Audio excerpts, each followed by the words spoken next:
3 years ago, I willingly went under the knife to save his life. Now, he won't even answer my calls. I still remember the exact moment everything changed, not the surgery that came later.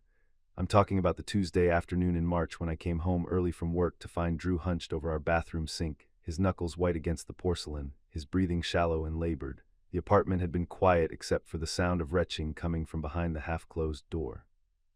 Before we get into the part that still hurts to tell, let us know where you're watching from and hit subscribe so you don't miss more deep, raw stories like this. I had left the office early that day, something I rarely did. The consulting project I'd been working on for months had finally wrapped up, and my boss had told the team to go home and rest. Walking up the 3 flights to our apartment, I'd been excited to surprise Drew, maybe suggest we go out to celebrate. Perhaps to that new Italian place he'd been wanting to try, where the chef made pasta by hand and the wine list spanned multiple pages. We deserved a night out, I thought. We'd both been working such long hours. In my hand, I carried a small paper bag containing 2 cannoli from the bakery down the street, a preview of the evening I was planning.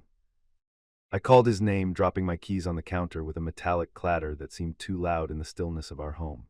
When he didn't answer, I pushed the door open to find his 6-foot frame folded in on itself, broad shoulders trembling. Drew had always been strong, the kind of man who never complained about pain, who worked through fevers and carried on despite injuries. Seeing him like this sent ice through my veins. The bathroom light cast harsh shadows on his face, emphasizing the gauntness that I now realized had been developing for weeks. How had I missed it? The slight hollowing of his cheeks, the way his clothes hung a bit looser.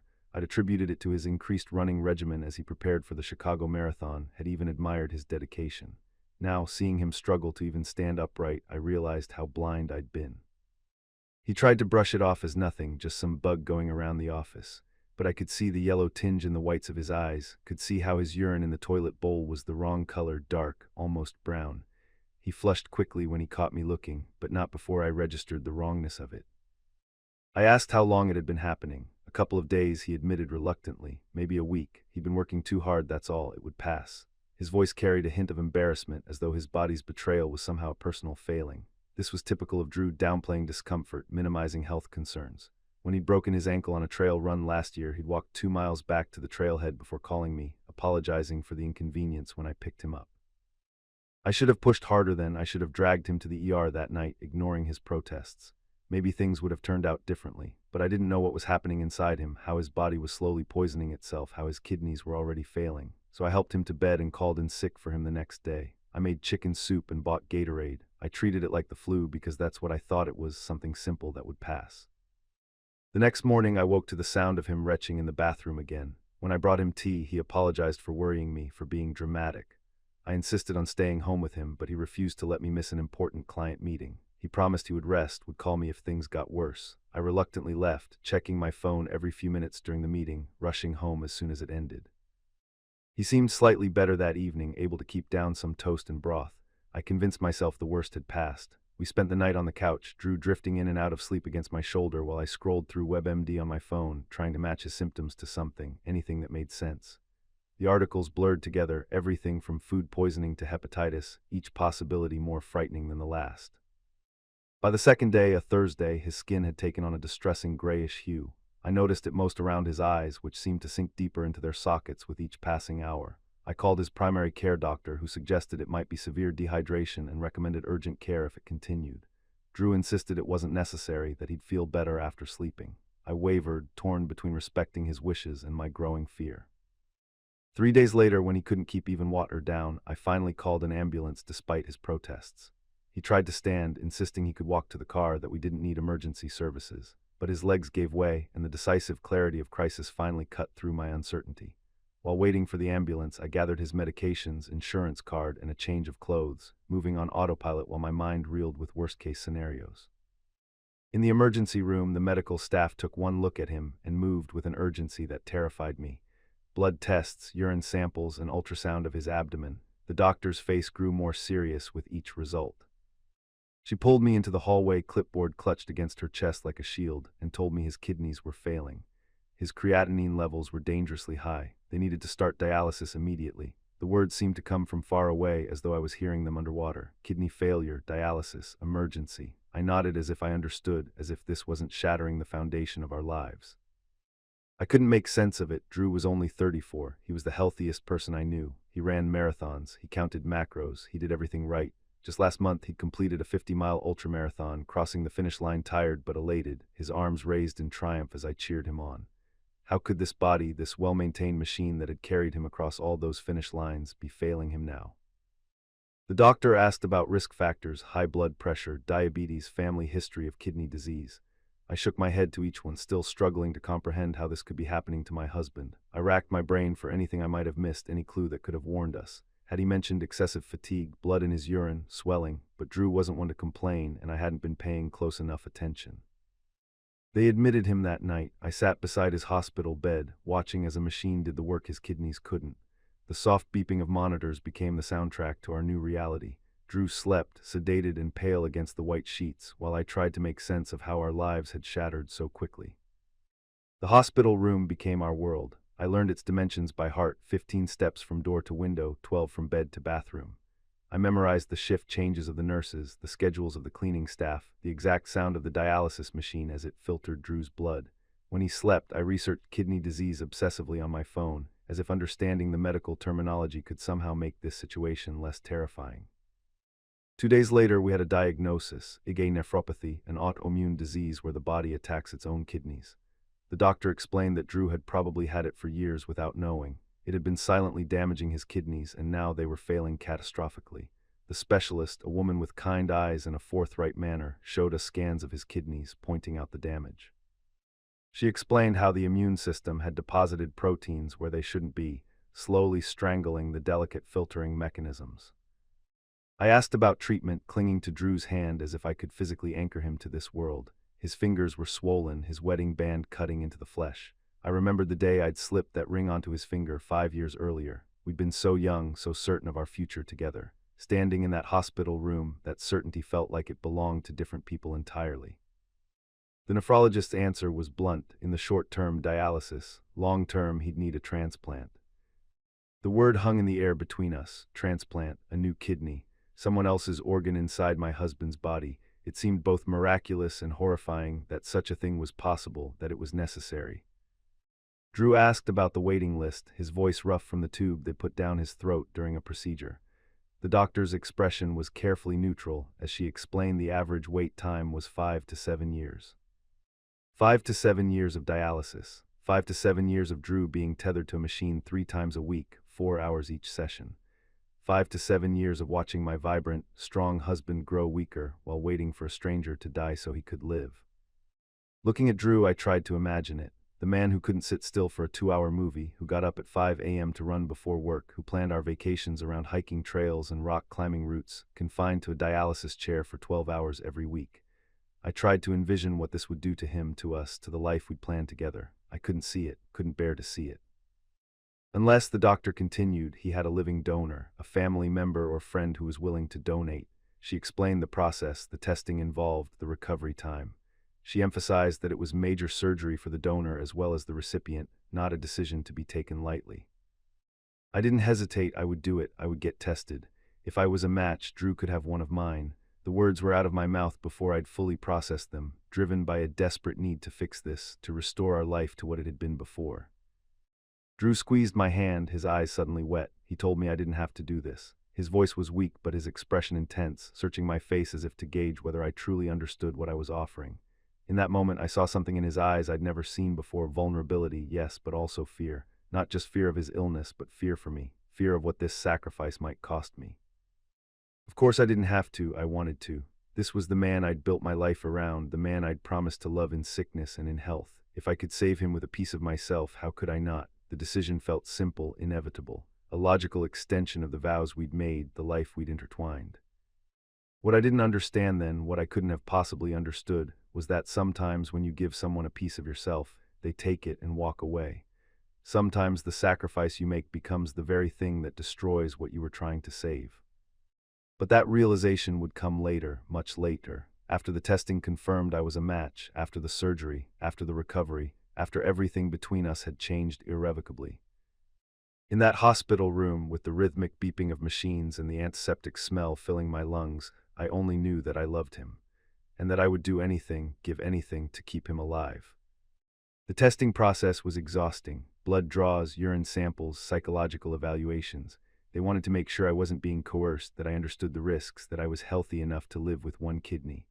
For almost 3 months, my life revolved around hospital visits and medical terms I'd never heard before. Each week brought a new battery of tests. First came the general health screening, blood pressure readings, BMI calculations, cholesterol levels, then more specific assessments, kidney function tests, cardiac evaluations, cancer screenings.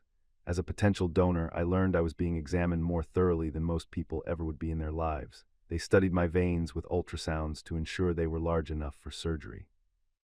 They measured my kidney function with specialized tests involving radioactive tracers. They even tested my mental health with questionnaires about my relationship with Drew, my understanding of the risks, my support systems. The transplant coordinator, Natalie, explained every step with practiced patience. She'd seen hundreds of potential donors go through this process, many of whom ultimately didn't qualify. Each time I passed another screening, she would mark it off her clipboard with a small smile, telling me I was one step closer, but she never let me forget the gravity of what I was considering. Drew, meanwhile, started dialysis. 3 times a week, he'd sit in a recliner for 4 hours while a machine filtered his blood. The treatments left him drained, nauseous. He'd come home and sleep for hours. Our life together narrowed to the spaces between appointments. I went with him to the first several sessions, watching as they connected him to the machine through the catheter in his chest, a temporary measure until the fistula in his arm was ready to use. The dialysis center was a large room filled with recliners, each occupied by a patient connected to a machine with blinking lights and digital readouts. Some slept, some watched TV on small personal devices, some stared vacantly into space. The air smelled of disinfectant and something else, something medicinal and faintly metallic. He kept telling me I didn't have to go through with it. The waiting list wasn't that long, he claimed, though we both knew that was a lie. He could do dialysis, he'd be fine. But I could see the toll it was taking. The dark circles under his eyes deepened with each passing week. The fistula they'd created in his arm for easier access to his veins, an ugly raised knot of tissue pulsed visibly beneath his skin, a constant reminder of his dependence on machines. He lost weight, his clothes hanging loosely on his once athletic frame. The diet restrictions alone were brutal: limited fluids, low potassium, low phosphorus, low sodium. Everything he loved to eat was suddenly off limits: bananas, tomatoes, oranges, nuts, chocolate, even whole grain bread. I insisted I wanted to donate. Besides, I was already through most of the testing. We were just waiting on the final cross-match results. 2 weeks later, we got the news I was a match. Not perfect, we weren't related after all, but close enough that with androgection medications my kidney could work in his body. Natalie called with the results, her voice warm with congratulations. It was a significant moment, one that should have felt triumphant, and it did initially. The relief on Drew's face when I told him, the first real smile I'd seen from him in months, made all the testing worth it. The transplant coordinator met with us for a final consultation. She looked at me intently, searching for any hesitation as she outlined the risks. The surgery would be painful. Recovery would take weeks. Afterward, I'd have to be careful: no contact sports, limited alcohol, regular checkups for the rest of my life. She showed me diagrams of the procedure, explained how they would make 3 small incisions for the laparoscopic tools and a larger one to remove the kidney. She detailed the potential complications: bleeding, infection, nerve damage, hernia, even death, though that was exceptionally rare. I didn't care, I was sure. Looking back, I wonder if she saw something in my eyes that day, some hint of the uncertainty that would come later. If so, she didn't mention it. She turned to Drew, explaining that he'd need to take medications for the rest of his life to prevent rejection.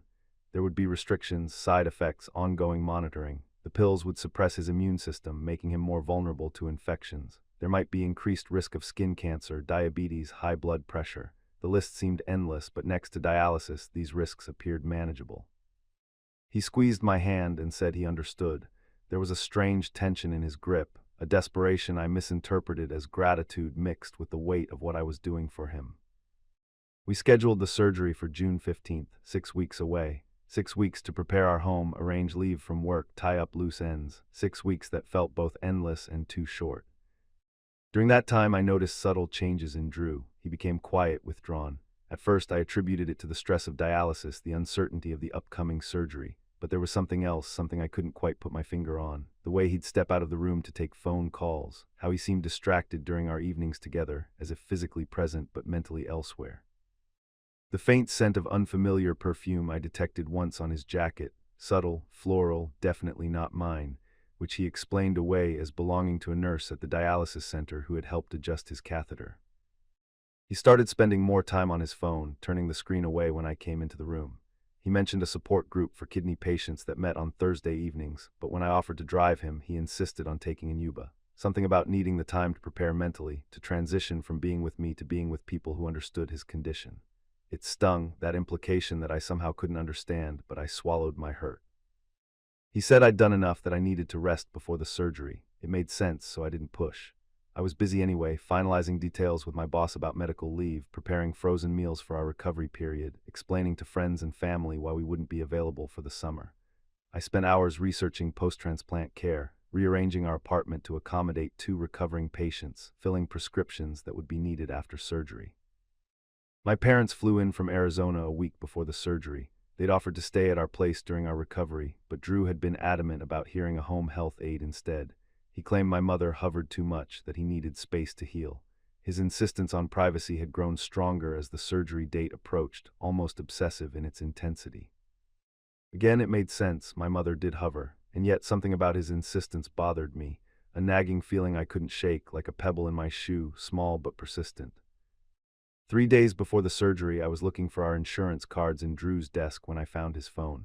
A text notification lit up the screen, a name I didn't recognize, Melissa.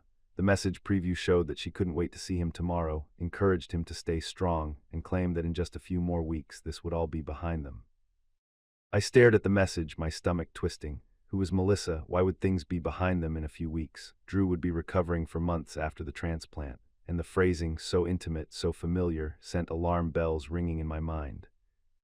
I'd never snooped through Drew's phone before. We trusted each other, had always respected each other's privacy. But something about that message, combined with his recent distance, made me tap in his passcode, our anniversary date. That he hadn't changed it felt like another betrayal when I discovered what lay within. The message thread with Melissa went back months to just after Drew's diagnosis.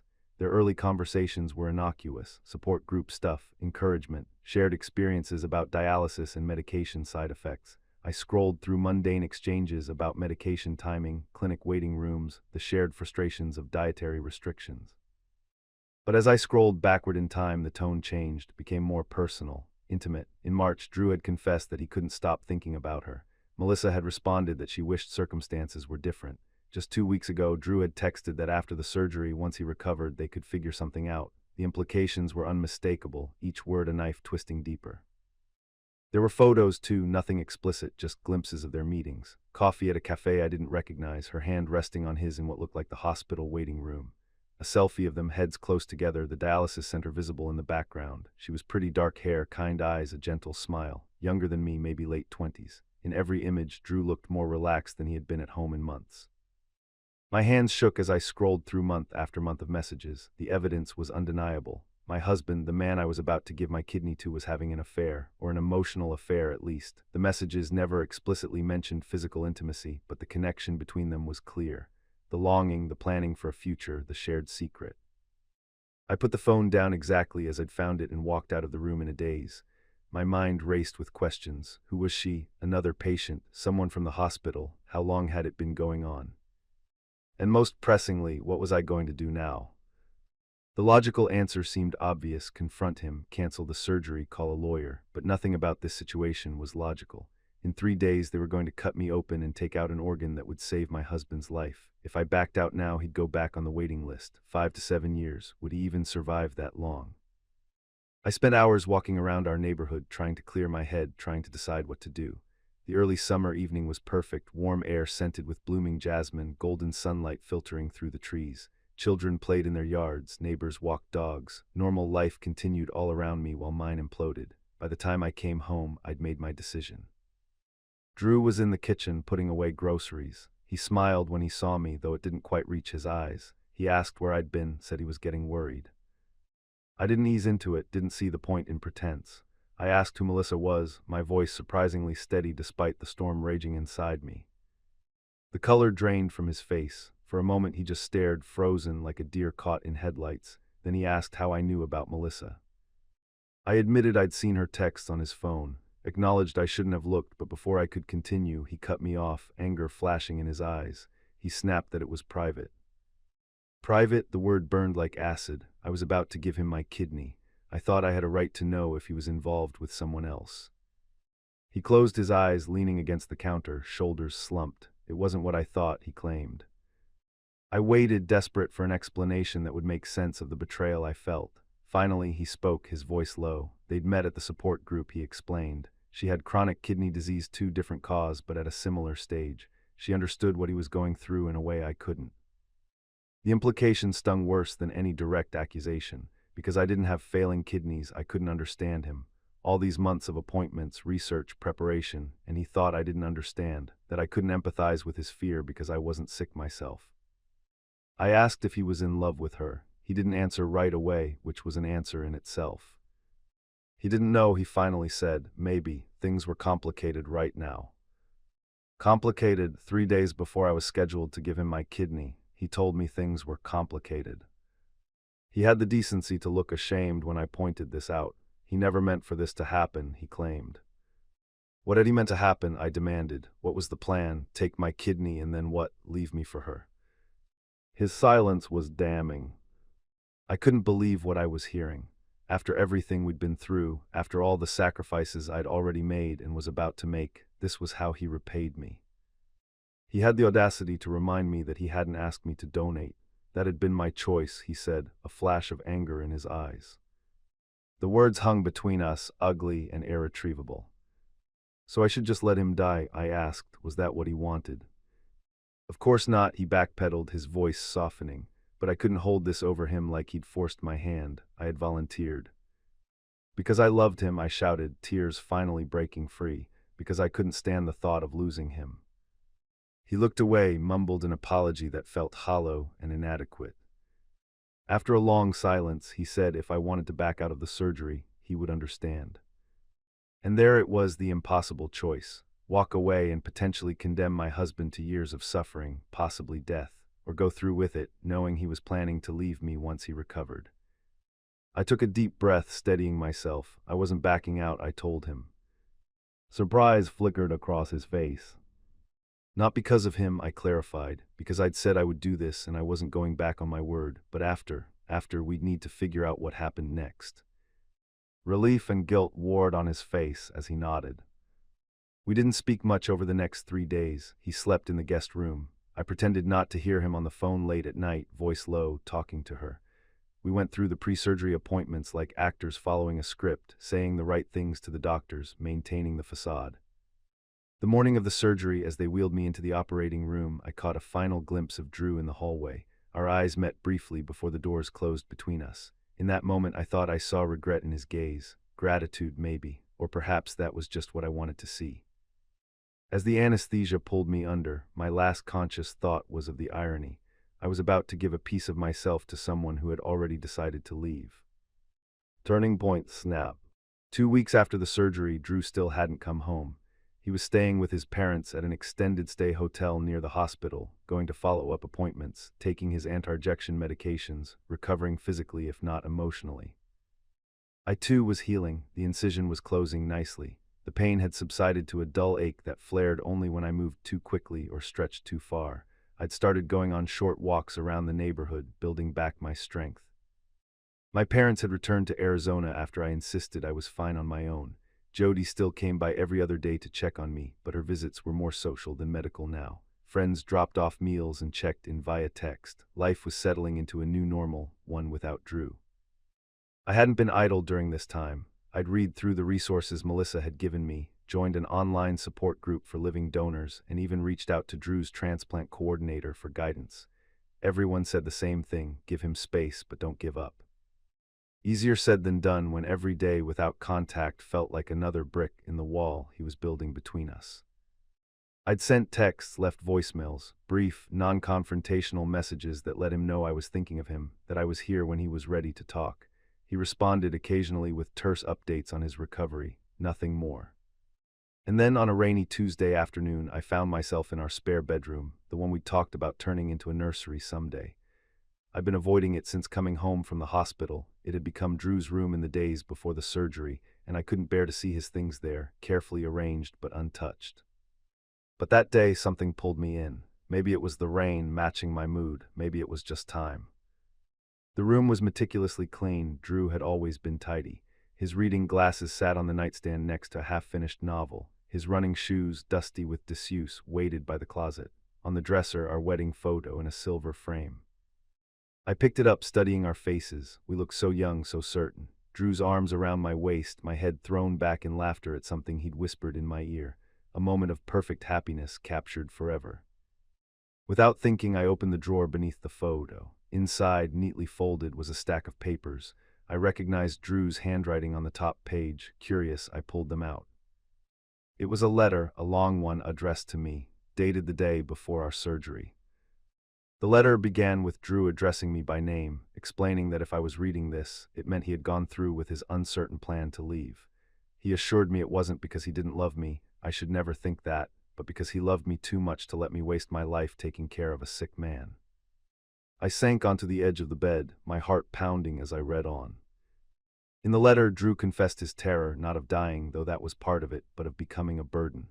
He wrote of his fear that I would sacrifice my dreams, career, and chance at a normal family to care for him. He explained that even with the transplant, he would never be truly well again, that there would always be medications, restrictions, and the possibility of rejection. He wrote that I deserved better than half a husband, better than canceled plans and medical emergencies, better than having to explain to our future children why their father couldn't play sports or go swimming, better than constant worry that any illness might signal the beginning of the end. He acknowledged this would hurt me, that I might hate him for a while, perhaps forever. But he believed hate would be easier to move on from than guilt, and he would rather I hate him for leaving than resent him for staying. Drew described his decision to set me free as the kindest thing he could do for me, suggesting I consider the kidney his parting gift, something good to remember him by when my anger faded. He mentioned speaking to a lawyer about a separation agreement, explaining that everything was arranged so I would get the apartment and most of our savings, while he would take only what he needed to start over. He asked me not to try finding him or changing his mind, insisting that though the decision had cost him dearly, it was right for both of us. He closed by saying he would always love me, even when I was living the full, happy life I deserved, when he believed I couldn't have had with him, and asked for my forgiveness if possible. The letter slipped from my fingers, fluttering to the floor like autumn leaves. Everything Melissa had said was true. Drew wasn't leaving me for her. He was leaving me for what he believed was my own good. But beneath the shock, something else was building, something I hadn't expected. Anger. Pure, clarifying anger. Who was he to decide what I could handle, what dreams I should sacrifice, what kind of life would make me happy? I had chosen him, chosen us with open eyes, known the risks, the challenges, the lifelong commitment of donation. I'd researched, asked questions, made an informed decision to give him part of myself. And in return, he'd made decisions about my life without consulting me, decided what was best for me without giving me a voice, written off our marriage before even giving us a chance to adapt to our new reality. The condescension of it, the arrogance, hit me like a physical blow. My hands shook as I gathered the pages, reading and rereading his words, each sentence a testament to his inability to see me as an equal partner in our life together. Each paragraph further evidence that he viewed my love as a weakness to be protected against rather than a strength to be relied upon. I called him then, my fingers punching his number with more force than necessary. No more games, no more waiting. This ended now. He answered on the third ring, his voice wary. He asked if everything was okay, and the normalcy of the question, as if he hadn't been planning to abandon me, nearly took my breath away. No, I told him everything was not okay. I'd found his letter. Silence on the other end, then so quietly I almost missed it. He said he understood. No, he didn't see anything, least of all me. I told him he'd written this dramatic goodbye letter without once asking what I wanted. Had it never occurred to him that I might have an opinion about my own life, my own marriage? Of course it had, he replied, defensive now. But he knew me. I'd never leave, even if staying made me miserable. I'd sacrifice everything for him because that's who I was. The implication that my loyalty was a defect, something to be corrected rather than valued, stoked my anger higher. I demanded to know if he thought commitment was a weakness, if he saw my willingness to stand by him as some kind of character flaw. He tried to explain, but I cut him off. He made a unilateral decision about our future based on fear, not facts. He decided I couldn't handle being married to someone with health issues. He decided I'd be better off without him. He had decided not me, not us, him.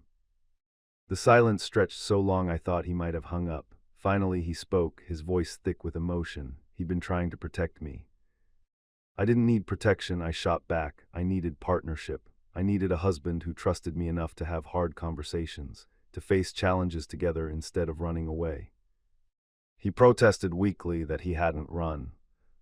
The denial was almost laughable. He was literally living in a hotel to avoid me. Another long silence filled the line. Then, with painful honesty, he admitted he didn't know how to face me, after everything, after the way he'd behaved, the things he'd said before the surgery. So he was punishing me for his guilt. I asked, how was that fair? It wasn't, he acknowledged quietly. None of this was fair to either of us. I took a deep breath, steadying myself. The initial surge of anger was fading, leaving clarity in its wake. I was done, I told him. Alarm edged his voice as he asked what I meant. I was done waiting for him to decide our future, done being a passive participant in my own life. I'd given him my kidney. I couldn't take it back, and honestly, I wouldn't if I could, but I was taking back my power. I laid it out plainly. The ball was in his court now. If he wanted to leave, fine. I'd have divorce papers drawn up. If he wanted to stay, also fine, but on one condition: we would get help, real help, together. He tried to interrupt, but I wasn't finished. No more excuses, no more protecting me, no more decisions based on what he thought I could or couldn't handle. I was stronger than he gave me credit for, strong enough to give him an organ, strong enough to walk away if that's what it came to. He sounded genuinely shocked when he asked if I'd really leave, after everything. If I had to, I answered, my voice steady despite the tears building behind my eyes. I loved him, but I wouldn't be managed or manipulated, not even with good intentions. So yes, I'd leave if the alternative was living with someone who didn't respect me enough to let me make my own choices. The silence stretched between us, heavy with unspoken words and uncertain futures. He needed to think, he finally said. I told him to take all the time he needed, but he should understand this. I wasn't waiting anymore. I was moving forward with or without him.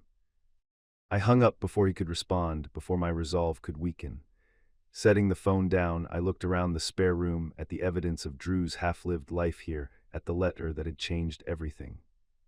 For the first time since the surgery, since discovering Drew's plans to leave, I felt something other than pain or confusion or hurt. I felt free. Not free of Drew. I still loved him, still wanted our marriage to work if possible, but free of the crushing weight of uncertainty, free of the desperate need to make him stay, free of the fear that I had somehow caused this, that if I just tried harder or loved better, I could fix it. I had done everything I could, given everything I had to give, literally. The rest was up to him. That night I slept more soundly than I had in months. 3 days after our phone call, Drew texted me, asking to meet in person. I suggested a coffee shop near our apartment, neutral territory. The cafe was one we'd frequented before his diagnosis, a place that held memories of easier times. Walking in, the familiar scent of freshly ground beans and pastries brought a momentary wave of nostalgia, quickly replaced by anxiety as I scanned the room. I spotted Drew immediately at a corner table, hunched over a mug, looking pale but better than he had in the hospital. His face was thinner, the angles of his cheekbones more pronounced, but some color had returned to his complexion. He stood when he saw me, awkward and uncertain, his fingers nervously adjusting his sweater cuffs. Drew expressed gratitude for my coming. I nodded, waiting. This was his show now.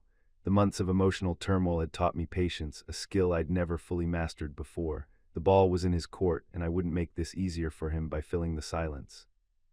He explained that he'd been seeing his therapist every day since we spoke, trying to understand why he'd done what he'd done, why he'd pushed me away when all I'd done was save his life. His voice was steady but tinged with shame, his eyes meeting mine then darting away, as if he couldn't bear to see the hurt he'd caused reflected there. I stayed silent, giving him space to continue, watching him struggle to find the right words. The coffee between us grew cold, untouched. Drew confessed that he'd been so focused on what he thought the disease had taken from him, his strength, his independence, his future, that he couldn't see what it had given us. A chance to be truly vulnerable with each other, to love each other through the worst moments, not just the best. As he spoke, his hands moved expressively, then settled on the table, palms up, as if offering his revelation as a gift.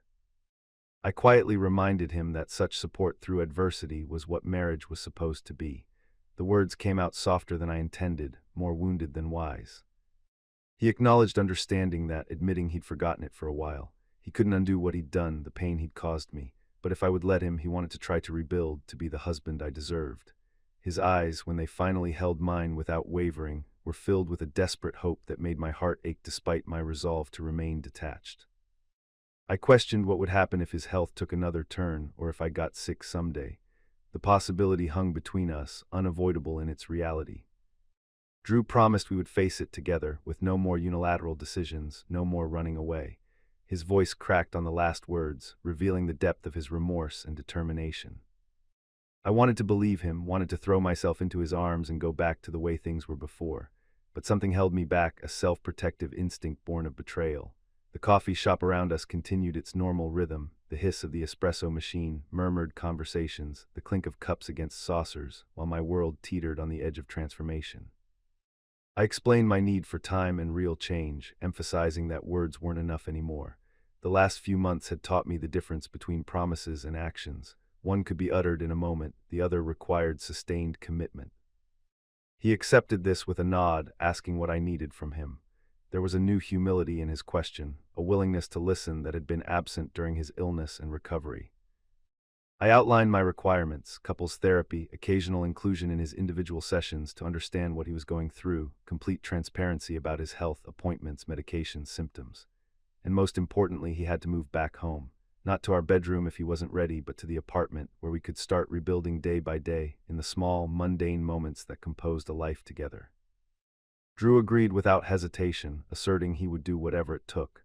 The immediacy of his response surprised me. I had expected negotiation, hesitation, the need to think about it.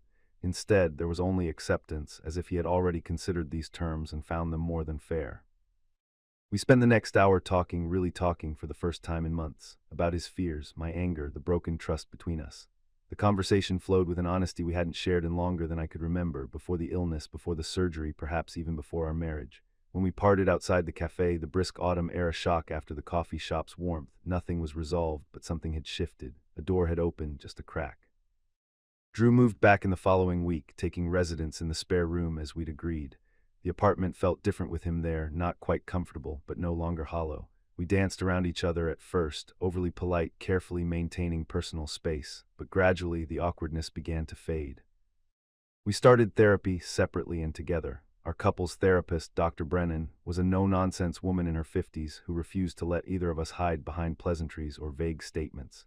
She pushed Drew to articulate his fears without making decisions based on them. She challenged me to express my anger without wielding it as a weapon. In individual sessions, I explored the complex mixture of resentment and love I felt, the strange reality of having given a piece of myself to someone who had tried to leave. Slowly, cautiously, we began to rebuild. The process was neither linear nor easy. Some days felt like massive steps backward. Other days brought tiny breakthroughs that kindled hope. There were good days and bad days, days when the weight of what had happened seemed too heavy to bear. Days when I looked at the scar on my side and felt not pride but resentment, a permanent reminder of sacrifice met with rejection. Days when Drew retreated into himself, overwhelmed by guilt and shame, unable to meet my eyes across the dinner table. The silences between us sometimes stretched painfully, filled with unspoken fears and lingering hurt. But there were also moments of connection. Sitting together at his checkup appointments, my hand finding his when the doctor discussed creatinine levels and tacrolimus dosages. Cooking dinner side by side in our kitchen, the familiar rhythm of chopping vegetables and stirring sauces bringing a comforting normalcy. Laughing, actually laughing, at a stupid movie we'd both been wanting to see, the sound startling us both with its authenticity. 2 months after he moved back in, Drew had a rejection scare. His creatinine levels spiked alarmingly during a routine blood test, and we spent a terrifying weekend in the hospital waiting for biopsy results. The procedure itself was harrowing, a long needle inserted through his lower back into my kidney, now his, to extract tissue for examination. I sat beside him during the procedure, watching his face contort with discomfort, feeling each twinge as if it were happening to my own body. The hours of waiting that followed were worse. Every passing nurse, every doctor's expression was scrutinized for clues. We barely spoke, both lost in private fears. What if the kidney was failing? What would it mean for Drew's health, for our tentatively rebuilding relationship? The possibility of rejection loomed over us like a storm cloud, threatening to wash away the fragile foundation we'd begun to reconstruct. It turned out to be an infection, easily treated with antibiotics, not rejection. The relief was overwhelming, leaving me lightheaded and tearful in the hospital corridor when the doctor delivered the news. But those 2 days showed us both how far we'd come and how far we still had to go. Because while Drew didn't try to push me away this time, I could see the impulse in his eyes. the desire to protect me from the worst-case scenario. The moment when he suggested I go home to rest and let him handle the hospital stay alone. I refused gently but firmly, and he didn't insist, progress but tenuous. And I realized then that some patterns don't change overnight or even over months. Some battles have to be fought again and again with patience and persistence. 6 months after the surgery, we made a decision together, our first big one since everything had happened. We put our apartment on the market and started looking for a house in the suburbs. Not the same suburb we'd once dreamed of, with its prestigious school district and community pool, but a different one, with an excellent nephrology practice nearby and a quieter pace that suited our new reality. During our house hunting, I found myself paying attention to details I'd never considered before: proximity to hospitals, single-floor living options in case stairs ever became difficult, a garden that could be maintained without excessive physical labor. Our priorities had shifted in ways both subtle and profound. As we toured a modest colonial with a fenced backyard and sunlight streaming through wide windows, Drew remarked that it represented a fresh start for us. The hope in his voice was unmistakable, but tempered with caution. I added that while it was a new beginning, it wasn't about forgetting what we'd been through, and he nodded in understanding. The past wasn't something to erase, but to learn from, to build upon.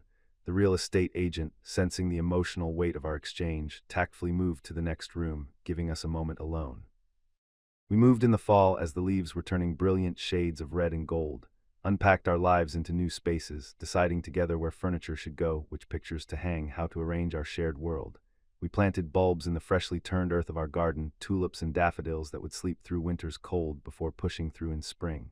A literal investment in our future, a gesture of faith in what was to come. Drew's health stabilized, the analgection medications were balanced, their side effects manageable. He returned to work part-time, then full-time, finding purpose again in his career. I did the same, reconnecting with colleagues and projects that had taken a backseat during the medical crisis. We settled into routines that accounted for his medication schedule, his dietary restrictions, his need for rest. It wasn't the life we'd planned, but it was ours, and we were making it work. And then, almost exactly a year after the transplant, I came home to find Drew sitting at our kitchen table, an envelope in his hands. The late afternoon light cast long shadows across the hardwood floors, illuminating the somber expression on his face. When I asked about it, Drew explained it was a letter from Melissa. Her body was rejecting the kidney her husband had donated. The words fell heavily between us, a stark reminder of how fortunate we'd been despite everything. My heart sank. I'd kept in loose touch with Melissa over the months, occasional texts checking in. She'd been doing well, the last I'd heard, or at least she'd claimed to be. Had she been hiding her struggles, putting on a brave face as her health deteriorated? Drew shared that Melissa had asked if he would talk to her husband, who wasn't handling the situation well and had been blaming himself for the failure of his donated kidney. The parallels were unavoidable. It could so easily have been us in their position. When I asked if Drew wanted to help, he nodded with serious determination. He expressed understanding of what her husband was going through, the guilt, the fear, the impulse to run from what felt like personal failure. Drew believed he could help, could offer insight from his own journey through similar emotions. I reached for his hand, squeezing gently in encouragement. If he felt he could make a difference for them, then he should do it. The gesture was small but significant, trust rebuilt, support freely given. Drew made the call that night from his home office, the door closed for privacy. I busied myself in other parts of the house, respecting the confidential nature of their conversation while remaining available if needed. When he emerged an hour later, his face was drawn with empathy, bearing the weight of shared pain. When I inquired about the conversation, Drew described with compassion how Melissa's husband was in the same emotional place Drew had occupied a year ago, convinced he had failed her, believing she would be better off without him as her condition deteriorated. The man was preparing to leave, to spare her the burden of his grief and guilt. Drew had shared his own experience candidly, explaining that running away would be the worst action possible. He had emphasized that Melissa needed her husband's presence more than his misguided protection, that the hardest but bravest choice was to stay and face the difficulties together. Drew had offered to continue talking, to be a resource during the difficult days ahead. I smiled a little sadly at how far Drew had come, from the man who had written a goodbye letter to the one now counseling another against the same mistake. The growth was remarkable, inspiring, and tinged with the melancholy of hard-won wisdom. Drew credited the change to me, to my strength in both letting him go and allowing him to return when he was ready to truly commit. The acknowledgement was unexpected and touching. We sat in silence for a while, the weight of the past year settling around us like a familiar blanket, heavy at times, but also warming. The kitchen clock ticked softly, marking moments that felt precious in their ordinary peace. Drew asked if I ever regretted the donation, his voice tentative, almost afraid of the answer. I considered the question carefully, wanting to give him the truth rather than mere reassurance. Finally, I admitted that while I regretted how it happened and our lack of honesty with each other beforehand, I had no regrets about giving him my kidney. The decision itself remained one I stood by completely. When Drew pressed further, asking if I still felt that way even knowing all that came after, the pain, the betrayal, the long road to rebuilding, I assured him that I did. It had been my choice to make, and I would make it again without hesitation. The physical discomfort and recovery paled in comparison to the emotional journey, but neither made me wish I had chosen differently. Drew accepted this with a nod, though he confessed he didn't know if he deserved that kind of love. The vulnerability in his admission was striking, no defensiveness, no self-pity, just honest uncertainty. I explained that it wasn't about deserving, but about choosing. Every day I chose him, even when it was hard, even when I was angry. The choice was renewed each morning, a conscious decision rather than an obligation or a habit. Drew responded softly that he chose me too, every day, for as long as I would have him. The declaration wasn't dramatic or showy, but carried the quiet certainty of true commitment. It wasn't a perfect happy ending. There were still difficult days ahead, rejection scares, medication adjustments, the looming possibility that someday, years from now, he might need another transplant. But for the first time since his diagnosis, those possibilities didn't feel like endings. They felt like challenges we would face together, armed with hard-won understanding and resilience. 2 months later, we got a call from Melissa's husband. Despite aggressive treatment, her body was rejecting the kidney. She was back on dialysis, waiting for another donor. The news hit Drew hard, both sympathy for their struggle and renewed awareness of our own vulnerability. Melissa's husband shared that they were starting testing potential donors the following week, her sister, her cousin, and several friends who had volunteered. The process we knew so intimately was beginning again for them, with all its uncertainty and hope. We offered whatever help we could give: information, emotional support, practical assistance. After the call ended, Drew was quiet and thoughtful, staring out the window at our garden where green shoots were beginning to emerge from the soil. Eventually, he observed that it could have been us in their situation if things had gone differently with his transplant. The realization was sobering, a reminder of how fragile our stability remained. I countered by reminding him that his kidney, my kidney, was doing its job. The phrase had become something of a private mantra between us, acknowledging both the medical reality and the deeper bond it represented. Drew smiled at that, the tension easing from his shoulders. It was a phrase we'd come to use often, a shorthand that encompassed the complexity of our situation. My kidney, his body, a piece of me living in him, a tangible reminder of what we'd almost lost and what we'd fought to keep. Later that night, as we lay in bed, the same bed, after months of careful rebuilding, Drew traced the scar on my side with gentle fingers. The touch was reverent, acknowledging both the physical mark and its deeper significance. He expressed profound gratitude, not just for the kidney, but for my refusal to give up on him, for fighting for our relationship when he couldn't or wouldn't. The words were whispered in the darkness, all the more powerful for their quiet delivery. I covered his hand with mine where it rested on my scar. I told him that fighting for each other was what we did now, not just in crisis, but every day, in small ways and large. The commitment wasn't a burden, but a choice we both made consciously. And in that moment, with his heartbeat strong beneath my palm, I knew it was true. We would fight for our health, for our marriage, for the future we were rebuilding day by day. The scars we bore, both physical and emotional, weren't just reminders of pain, but testaments to healing, to resilience, to choosing each other again and again despite everything. Not a perfect future, not an easy one, but ours. The scar on my side has faded to a thin silver line, nearly invisible unless you know to look for it. I sometimes catch Drew staring at it when I change clothes, his expression a complicated mixture of gratitude and shame, the physical reminder of what I gave him and what he almost threw away. My body healed more quickly than my heart did. Some days I wonder if either of us will ever fully recover from what happened after the transplant, if the fear and distrust will ever completely fade. If we'll ever stop walking carefully around certain topics, certain memories. But then Drew will reach for my hand across the dinner table for no reason at all, or I'll catch him watching me with that look, the one that says he still can't believe I'm here, that I stayed. And I remember that healing isn't about erasing the scars, it's about learning to live with them, to see them not as disfigurements but as evidence of survival, of strength, of the sometimes terrible price of love. We are marked by what we've been through, he and I physically, emotionally, irrevocably. A part of me lives inside him, and the shadow of his almost leaving lives inside me.